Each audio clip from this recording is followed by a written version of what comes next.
Delia Marsh was hanging her grandmother's quilt 2 inches from the north wall when Prudence Caldwell walked in without knocking and asked her what in heaven's name she was doing. "Insulating," Delia said, not stopping her work. She drove another wooden peg into the log wall, creating a gap between the timber and the quilt that would hang from it. "The walls let in cold. The quilts will stop it." "By hanging them 2 inches away from the wall? That's not how quilts work, Mrs. Marsh. You're supposed to wrap yourself in them, not hang them like curtains."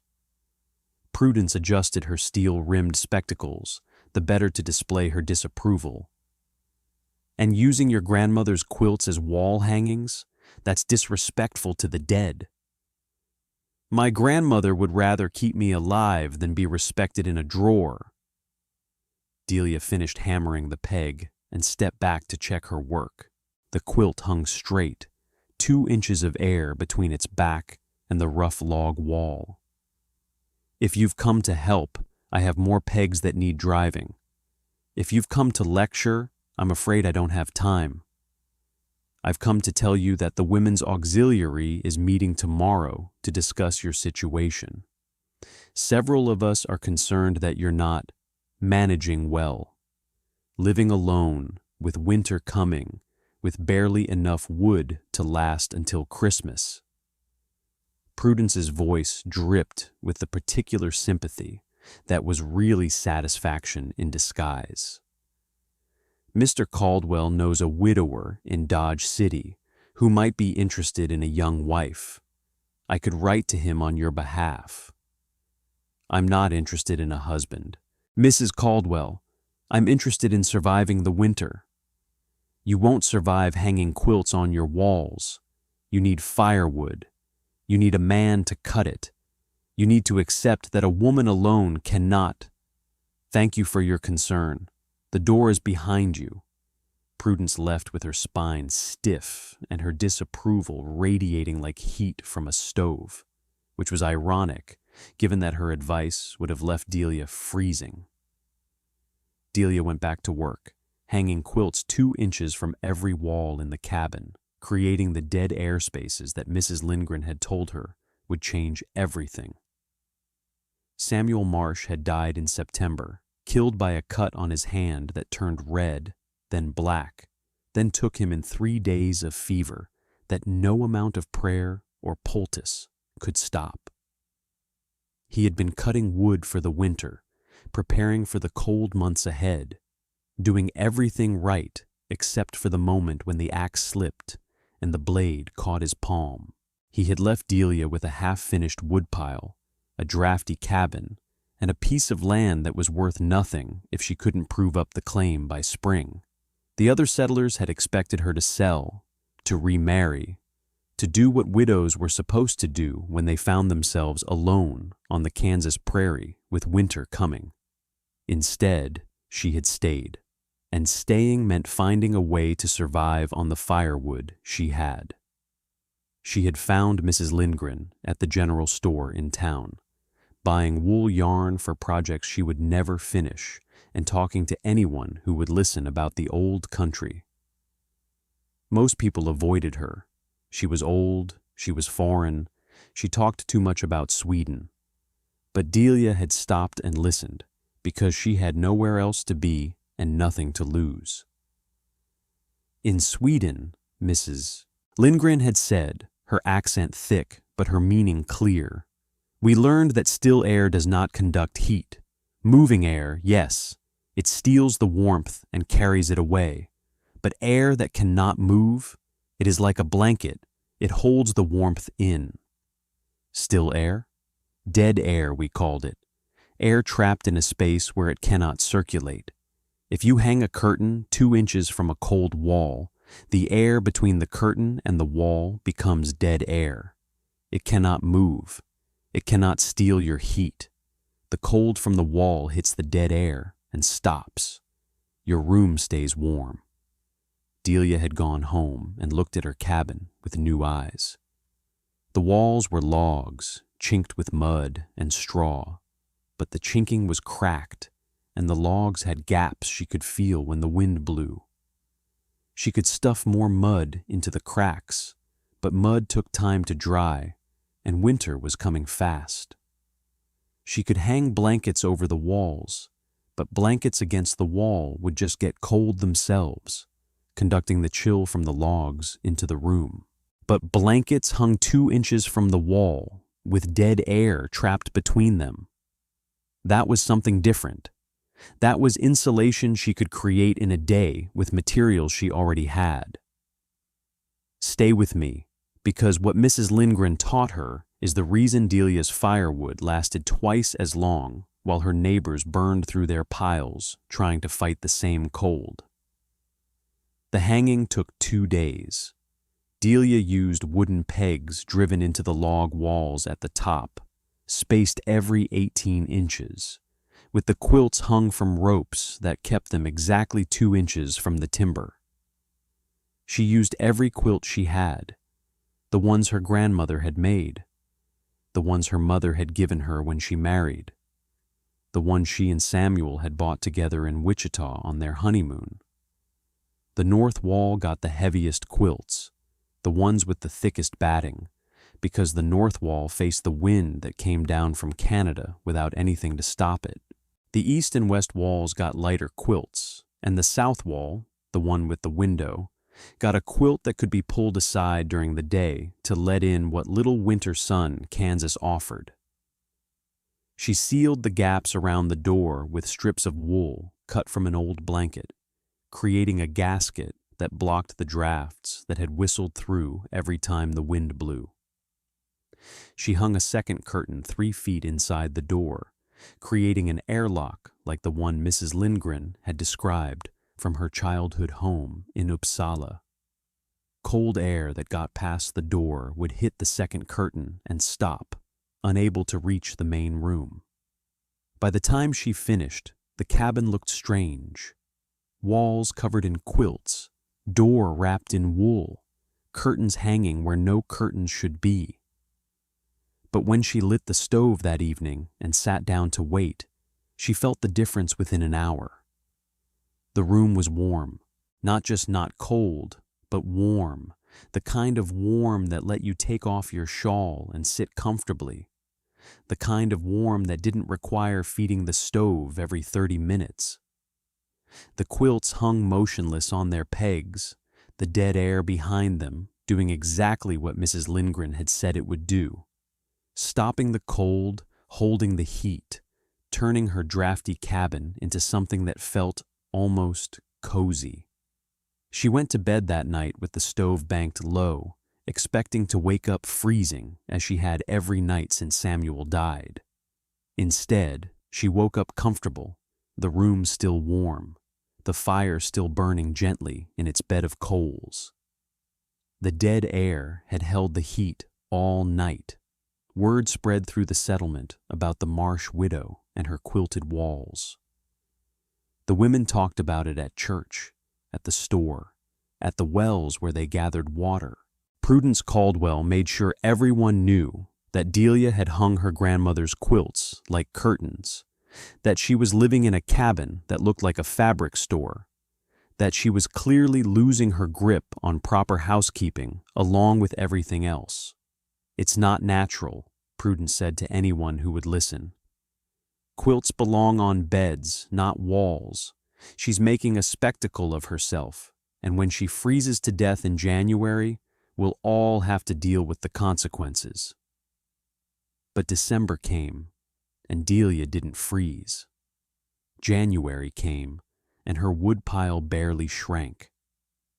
February came, the coldest month, and she was burning less than half the wood she had burned the previous winter when Samuel was alive and feeding the stove around the clock.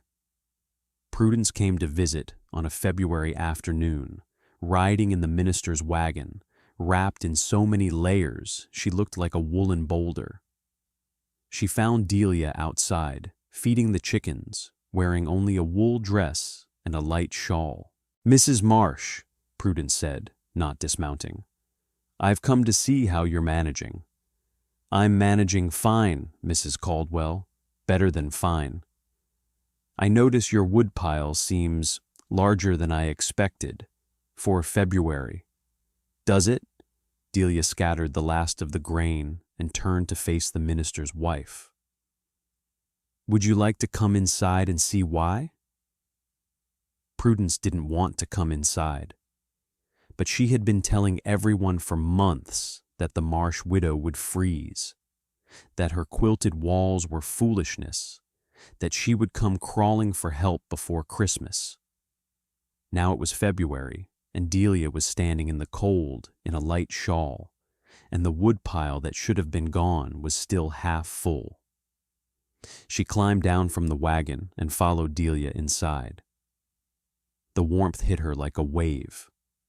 The cabin was comfortable, almost mild, the kind of warmth that Prudence associated with houses that had 2 stoves burning all day.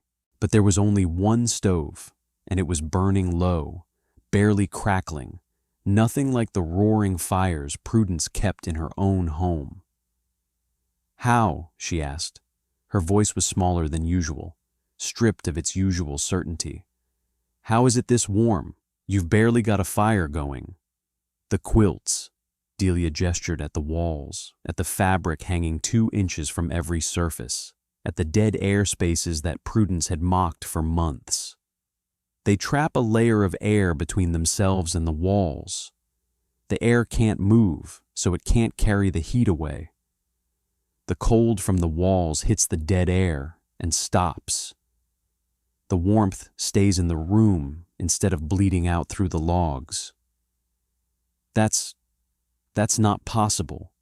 It's happening right now. You're standing in it. Delia pulled a chair from the table and gestured for Prudence to sit. Would you like some coffee? The pot's been warm all morning. Doesn't take much heat to keep it that way when the heat doesn't escape. Prudence sat. She drank the coffee. She looked at the quilts on the walls, at the curtain by the door, at the stove that was barely burning, at the room that was warmer than her own house, where she kept 2 fires going all day long. How much wood have you burned this winter? About 4 cords, maybe 4.5. 4 cords. Prudence's voice was flat. I've burned 9. My husband has burned 11 in the church. You don't have dead air spaces. Your heat goes straight through the walls and out into the prairie.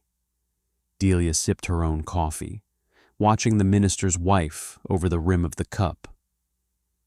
Mrs. Lindgren taught me, the Swedish woman who lives past the creek. Her people have been doing this for centuries. Still air doesn't conduct heat. It's just physics.